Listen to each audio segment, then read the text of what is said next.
Good morning my dear students. ये हमारा retirement chapter चल रहा है और इसमें मैं आपको रेशो कैलकुलेशन समझा रहा था और लास्ट लेक्चर में भी मैंने आपको एक रेशो का क्वेश्चन समझाया है 91 नंबर लेक्चर में।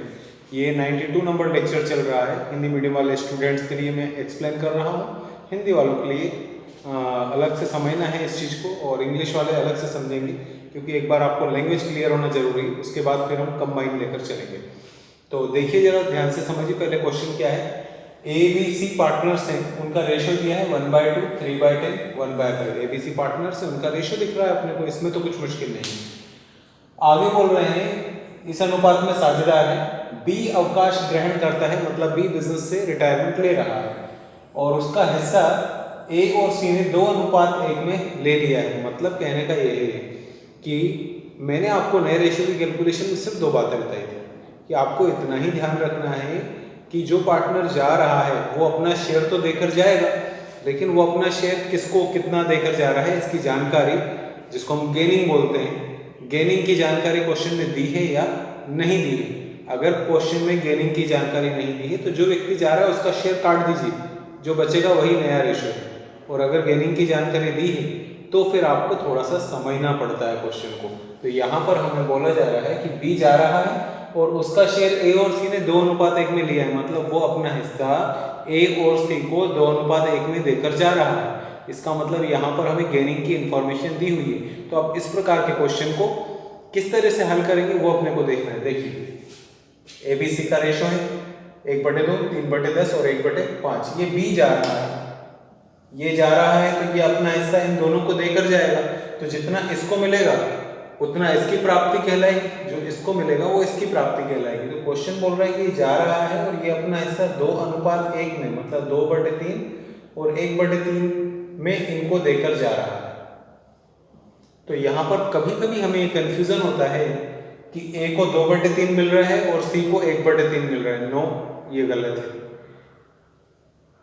ए को बी के हिस्से का 2/3 मिलेगा और सी को बी के हिस्से का 1/3 मिलेगा। बी के हिस्से का हमें पहले कैलकुलेट करना पड़ेगा, हमें निकालना पड़ेगा कौन कितना गेन कर रहा है।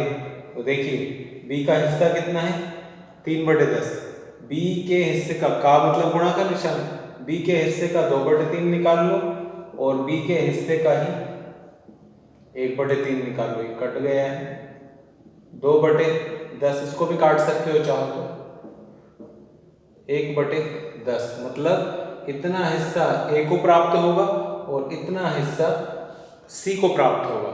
अब इसके बाद आपको जनरल नोट अप्लाई करना है। मैंने आपको नोट एक्सप्लेन किए थे, अगर आपने वो वीडियो देखा हो तो उसमें मैंने साफ सुथरा आपको ये बताया था कि अगर हमें प्राप्ति पता हो तो ए के पुराने भाग में ए की प्राप्ति और सी के पुराने भाग में सी की प्राप्ति जोड़ देंगे, एलसीएम लेंगे, काम खत्म हो जाएगा।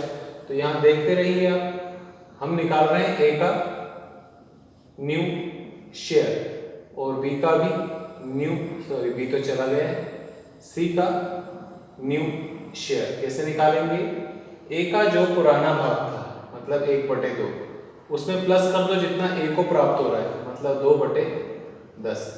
सी का जो पुराना भाग था मतलब 1/5, उसमें प्लस कर दो जितना उसको प्राप्त हो रहा है, मतलब 1/10। अब प्लस तो भैया करना आना चाहिए, 10 × 2 20, 10 × 1 10, 2 × 2 4, बीच में जो भी निशान है वो लगाएंगे, 14/20। आप चाहे तो काट सकते हैं इसको, 10 × 5 = 50, 10 से कम 10, 5 से कम 5, 15/50। चाहो तो इसको भी काट सकते हो, काट लेते हैं 2 के पहाड़े से, ये 7 हो जाएगा और ये 10 हो जाएगा। ये 5 के पहाड़े से कट रहे हैं, ये 3 हो जाएगा और ये 10 हो जाएगा। इसके बाद इन दोनों का हमें एलसीएम लेना है, ए और सी का।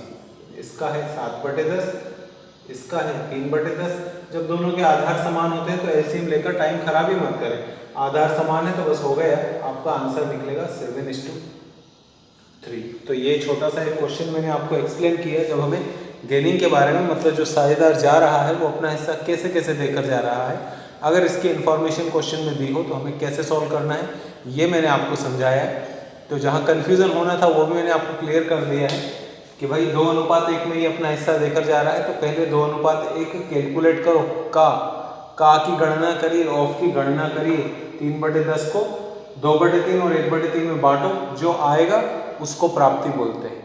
अब ये जो प्राप्ति है, ए की प्राप्ति ए के भाग में और सी की प्राप्ति सी के भाग में जोड़ दो और उसके बाद ले लो एलसीएम, आ गया आपका नया रेशियो। इतना छोटा सा ये एक क्वेश्चन था जो मैंने आपको एक्सप्लेन कर दिया। इसके बाद जो दूसरे क्वेश्चंस होंगे तो वो मैं इंग्लिश में ही लिखूंगा, आप उनको थोड़ा समझ लीजिएगा ताकि आपका भी टाइम बच सके। अब अपन नेक्स्ट लेक्चर में मिलते हैं, तब तक आपकी बुक में इस टाइप के जितने भी क्वेश्चंस हो जिनमें गेमिंग दी हो उनको ट्राई करिए, नहीं बन रहा है तो मुझसे पूछ लीजिए, मैं आपको एक्सप्लेन कर दूँगा। तब तक के लिए प्रैक्टिस करते रहिए, तो मिलते हैं नेक्स्ट लेक्चर में।